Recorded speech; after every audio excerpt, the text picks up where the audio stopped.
Welcome to Edifying Truth Messages with Pastor Obina Michael, a collection of highlights from sermons by Pastor Obina Michael. Each short video contains illuminating, life-transforming and practical truth that uplifts your spirit man and spurs you to action. Have you commanded your 2023?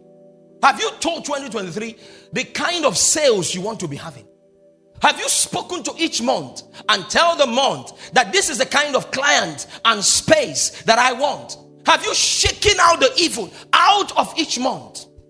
I want to show you how also not to be speaking, but yet you are commanding. Sometimes you don't command with words. You don't just start shouting. There was a man whose name was what? Elkanah. Elkanah.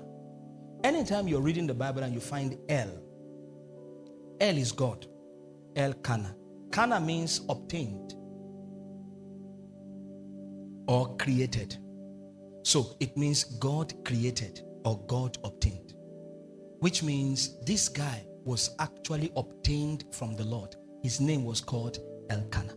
He is the son of Jeroham, the son of Elihu. Now that's the grandfather. The son of Tohu. Great grand what? Are you with me? The son of Zuf.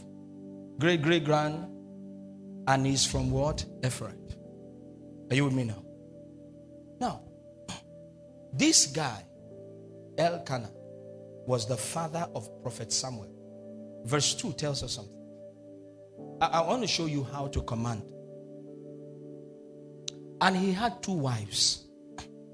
The reason for the 2 wives was not an intentional act. It was the fact that family came up and they began to suggestive opinion that you must take a second wife because the first one never bore a child. And you know, in those days, that's how some families are still like that today. Yes. You marry 5, 10, 15, 20 years, she has no child. Say, Oga, this lineage must not get another wife. Why you continue to wait by faith, but get another one. All right. The name of one was Hannah. So going by chronological construction, the one that comes first shows you the first. So Hannah came first, and the name of the other one is what? Peninnah.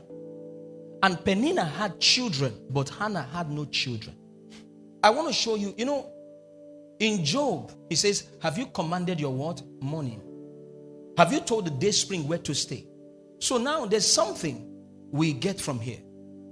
He says, and this man went up out of his city yearly to worship and to sacrifice unto the Lord of hosts in Shiloh.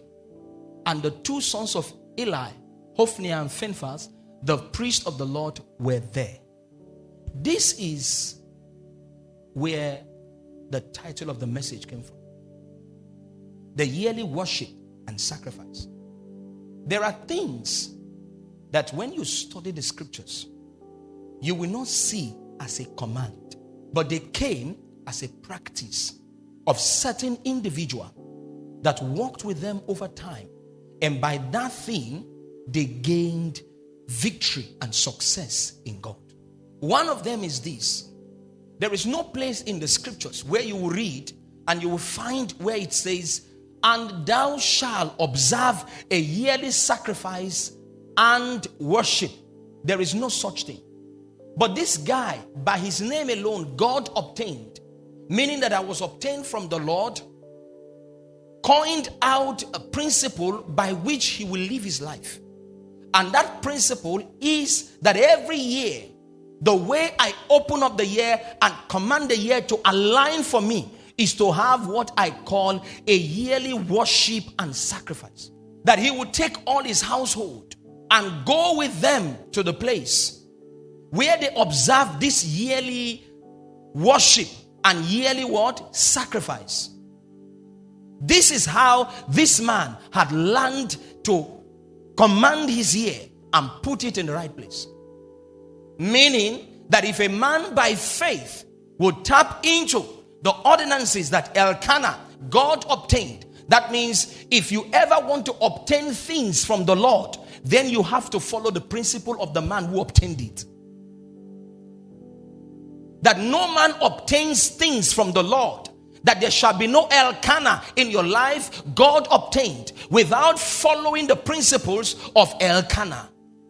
And the principles that Elkanah lived by and functioned by is that the man would always yearly, before he does anything, before he do anything in his life, there is something he does which is called the yearly worship and the yearly what? Sacrifice. And this is what the man does. Verse 4. Verse 4 shows us something now. And when the time was that Elkanah offered what? The sacrifice. There is something he usually would offer. The Bible says he gave to Peninnah, his wife, and to all her sons and daughters portions. Give me that in the Message translation. When it was time for him to offer the sacrifice, he called his children, and Peninnah, the wife, look at it. Sacrifice, when Elkanah sacrificed, he passed helpings from the sacrificial meal around to his wife Peninnah and all her children. I want to bring it in the New Living Translation. Watch this now. On the days Elkanah presented his sacrifice, he would give portions of the meat to Peninnah and each of her children. So if there were 10, then Peninnah, the mother, Elkanah, God obtained, would give to the wife and give to each children a portion, and they will all go together to offer the sacrifice. It means that this guy had learned this thing before he got married. It was not an act he developed. Maybe when he married the first wife and discovered that she was barren, then all of a sudden a revelation hits the guy that he now vowed that if the Lord would do this for me, this is how I am going to be commanding my year.